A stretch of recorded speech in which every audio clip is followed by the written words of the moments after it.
So we're only 16 days away from the NFL draft, and we got some clarity on the type of players that the team, and specifically Lamar Jackson, wants to bring in this year's draft. Plus, we got the top takeaways from the Ravens press conference today. We got a salary cap update and much more Baltimore Ravens news. So welcome in to another episode of Ravens Reports. It's your guy Noah here with For the Flock. As always, bringing you guys our top 5 news reports and storylines coming out of our Baltimore Ravens today. Let's dive right into it because we have a lot to talk about. At number 1, the Baltimore Ravens offseason program officially starts on Monday. So we're going to see these players back in the building, participating in some, organized football activities. And there's so many players I'm excited about, and some guys specifically mentioned by John Harbaugh and Eric DeCosta, like, Trenton, Simpson, and Andrew Vorhees, and some other young players that are coming in hungry, looking to develop and earn a spot on this roster. And we're going to get a taste of that here in just a couple of days. And at number 2, some other big pieces of the offense in 2024, like a Zay Flowers, second-year player who had 1,000 yards his rookie season when you add in the playoff stats as well, and Isaiah Likely, who had a monster role and a tremendous impact whenever Mark Andrews went down with injury, and even made plays whenever Mark Andrews played. Those two players, Zay Flowers and Isaiah Likely, they continue to put in the work.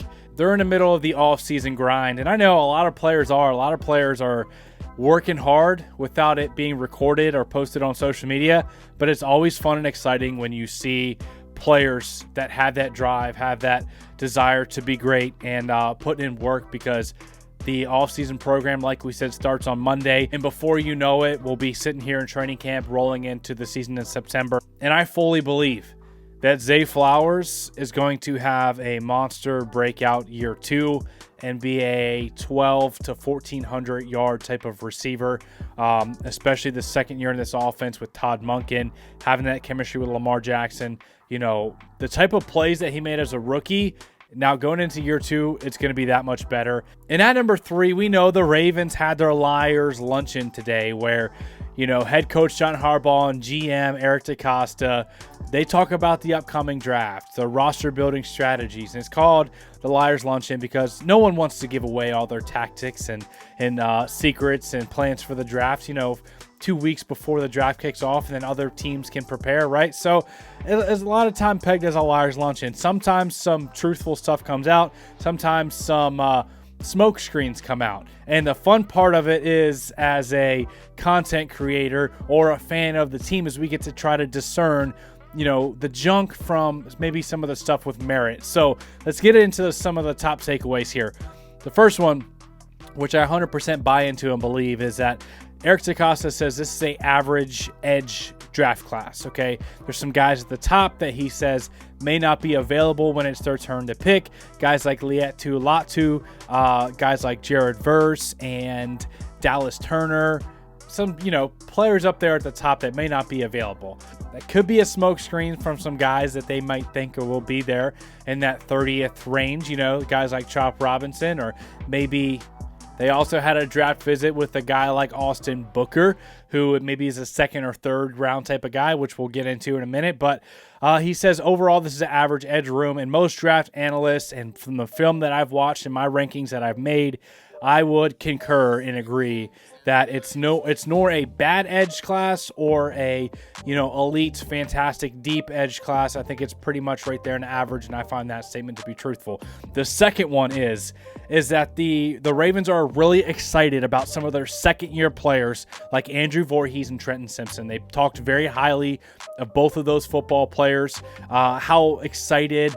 Eric DeCosta made the statement that Trenton Simpson is as talented as any linebacker in this year's draft class, which I thought was a pretty, impressive statement to make about, your second-year linebacker and Trenton Simpson, who they said they expect to have a big role in the defense. He made some plays on special teams and later in the year whenever he had to step in. Trenton Simpson and Roquan Smith has the potential to be a really good, athletic linebacker duo. And I know Patrick Queen, we're going to miss Patrick Queen. He was a great player last year for us, but I'm also really excited about Trenton Simpson. And going into what he said about Andrew Vorhees, he said that he would have went much earlier in the draft, obviously, if he didn't have that injury, and he views him as a potential starting guard. That's big time. I believe Andrew Vorhees would have been a minimum of a 4th-round selection if he didn't tear his ACL at the Combine. I'm excited about Andrew Vorhees. I got to listen to him on the Baltimore Ravens Lounge podcast, and he's very cerebral. He's smart. He's humble. He's all about working hard and improving, and I think he's made up of the right stuff. And he's also very physical, very strong. Can't wait to see Andrew Vorhees go and compete and hopefully win a starting guard position on the Baltimore Ravens. Another takeaway is Eric DeCosta says they want to add a corner at some point in the draft, whether it's the 1st, 2nd, or 3rd round. He says, guys' bodies break down throughout the year. You can never have enough corners, and if they have an opportunity to add a good corner, they're going to. I find that to be a truthful statement. There's so many different directions you could go. Like if a really talented corner falls in the 1st, you're going to have a hard time passing that up. On the same token, if a really talented tackle or a really talented edge player falls to you, you can have a hard time passing that up. And same thing can be said about wide receivers. So it all depends on how the draft board falls, which is the beauty of the NFL draft. And next up is that they said they will more than likely draft a running back in the 3rd to 7th rounds. And by the way, here's a picture of Braylon Allen working out with Derrick Henry, a picture of them. What's crazy is Braylon Allen is an absolute freak of nature.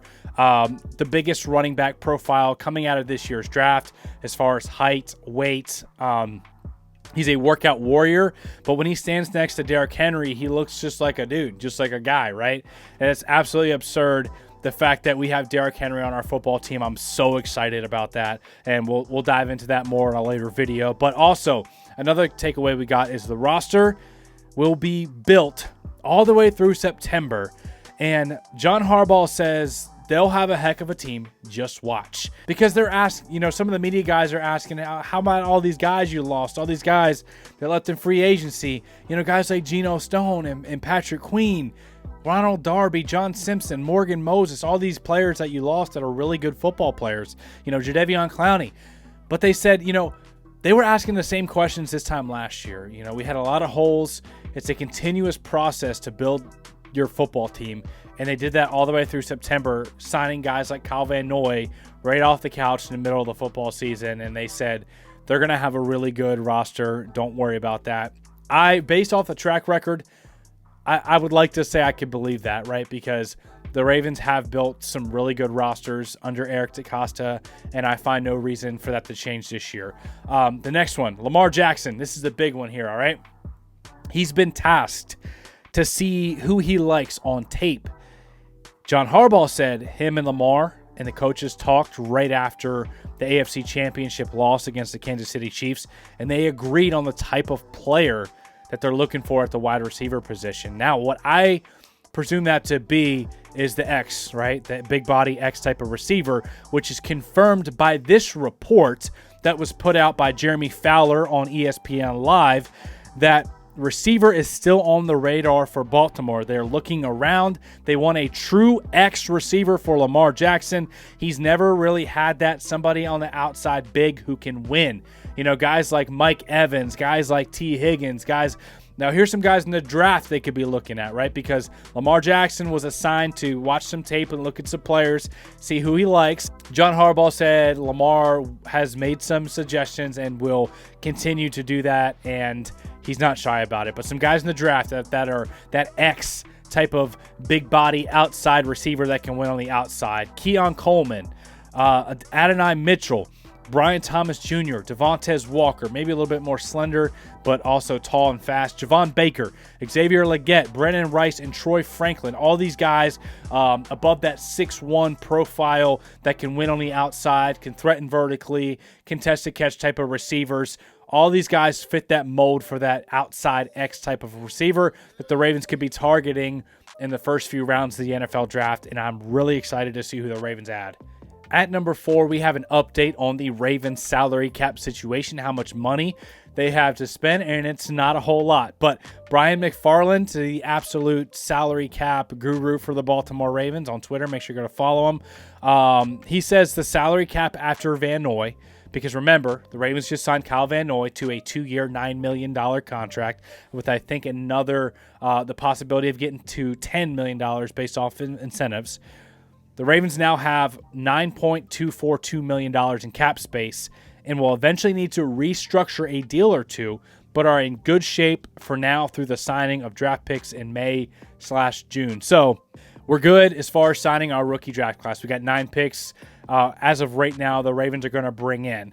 However, you want to have some room to possibly make a trade. We know the Ravens are active at the trade deadline during the season, or add some veteran depth, or pick up a guy that was a post-June 1st salary cap release. The Ravens need to have a little bit more salary cap, and he's saying they're going to have to restructure a deal or two in order to get however much money they feel like they'll need based off the moves they'll make. At number 5, one guy that I find really exciting, a prospect that I would love to bring into Baltimore in this year's draft, is Austin Booker, the edge defender out of Kansas. So that's one of a few edge defenders the Ravens have brought in for some top 30 visits. Another guy was Chop Robinson, who's looked at as a first-round prospect out of Penn State. So the Ravens are definitely doing their homework on some edge defenders. Don't rule that out as a first-round, second-round, third-round possibility. The Ravens, they got to have a pass rush. Losing Jadeveon Clowney is a huge deal, right? He was their leading sack producer at the edge position last year. And I know we just brought back Kyle Van Noy, but David Ojabo, you hope he develops. That's kind of an unknown right now. You got Malik Ham, who's a depth, developmental young guy. So right now it's really Odafe Oweh and Kyle Van Noy that you're relying on. So I would expect the Ravens to add some more young talent at this position within the first few rounds of the drafts. Like we said, we'll see how it turns out as far as which order it will go. We could go tackle, edge, corner. You could go edge, tackle, receiver. You could go corner, edge, tackle. Like, there's so many different combinations that you could go within the first few rounds. It's really exciting to see how that shakes out. Let me know in the comment section below how high of a priority the edge position is for you. So if you guys enjoyed today's content, if you got any value out of today's video, make sure to leave the video a like. It really helps out the channel. We are really close to 40,000 subscribers, so make sure you hit that subscribe and notification bell so you can help us get there, man. I absolutely am stoked for the draft. It's one of my favorite times of the year. I love the entire evaluation process, mock drafts, all the way up till draft night. I'm really excited. So I love you guys. Appreciate you guys, and we'll see you in the next video.